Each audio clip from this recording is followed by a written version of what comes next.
ओम बागेश्वराय नमः। बागेश्वर बालाजी की कृपा हम सब पर बनी रहे।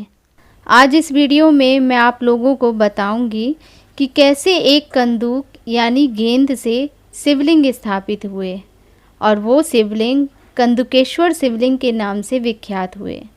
भगवान शिव की लीला अपरंपार है। उनके बारे में जितना जानो उतना कम है। आदि भी वही है और अंत भी। तो चलिए वीडियो को शुरू करते हैं और जानते हैं भगवान कंदुकेश्वर शिवलिंग के बारे में। एक बार विदल और उत्पल नामक दो महादैत्य थे, जिन्होंने ब्रह्मा जी की तपस्या करके उनसे ये वरदान मांगा कि किसी भी पुरुष के हाथों उनका वध ना हो। वर प्राप्त करने के बाद उनमें अहंकार आ गया और उन्होंने युद्ध करके सब देवताओं को परास्त कर जीत प्राप्त की। तब देवताओं ने ब्रह्मा जी के पास जाकर अपना दुख सुनाया। उनकी कष्ट कहानी सुनकर ब्रह्मा जी ने उनसे कहा, तुम लोग शिवा सहित शिव का आदर पूर्वक स्मरण करके धैर्य धारण करो। वे दोनों दैत्य निश्चय ही देवी के हाथों मारे जाएंगे। शिवा सहित शिव परमेश्वर कल्याणकर्ता और भक्त वत्सल हैं। वे शीघ्र ही तुम लोगों का कल्याण करेंगे। देवताओं से इतना कहकर ब्रह्मा जी शिव जी का स्मरण करते हुए मौन हो गए। तब देवगण भी आनंदित होकर अपने अपने धाम को लौट गए।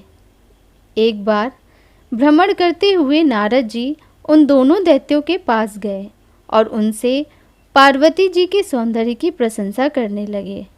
नारद जी के मुख से पार्वती जी के सौंदर्य का वर्णन सुनकर उन दैत्यों के मन में माता पार्वती का अपहरण करने की बात आई।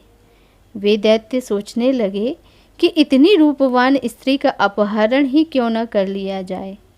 ऐसी सोच रखते हुए वे माता पार्वती को ढूंढते हुए उस स्थान पर पहुँचे जहाँ माता गेंद उछाल रही थीं। वहीं वे जाकर आकाश में विचरने लगे। वे दोनों घोर दुराचारी थे। उनका मन अत्यंत चंचल हो रहा था। ऐसे में उन दोनों दुराचारी दैत्यों ने शिव गणों का रूप धारण कर लिया और अंबिका के पास गए।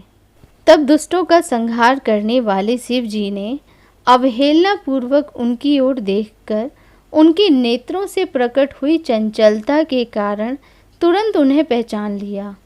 फिर तो सर्वस्वरूपी महादेव ने दुर्गति नाशनी दुर्गा जी को कटाक्ष द्वारा सूचित किया कि वे दोनों दैत्य हैं, शिवगण नहीं।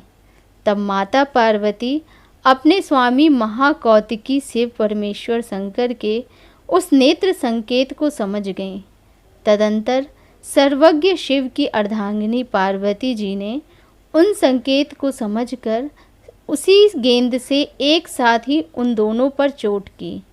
तब महादेवी की गेंद से आहत होकर वे दोनों महाबली दुष्ट दैत्य चक्कर काटते हुए उसी प्रकार भूतल पर गिर पड़े जैसे वायु के झोंके से चंचल होकर दो पके हुए ताड़ के फल अपनी डंठल से टूटकर गिर पड़ते हैं, अथवा जैसे वज्र के आघात से महागिरी के दो शिखर ढह जाते हैं।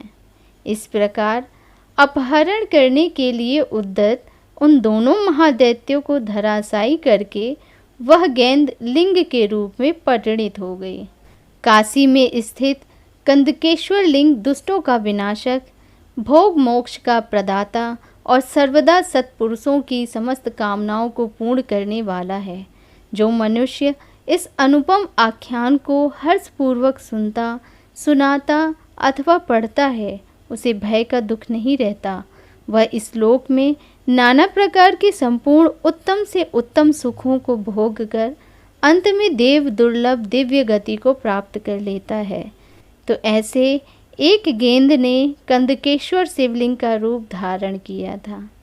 आपको मेरे द्वारा बताई हुई जानकारी अच्छी लगी हो तो प्लीज़ मेरे चैनल को लाइक करिएगा, शेयर करिएगा और सब्सक्राइब करिएगा। धन्यवाद।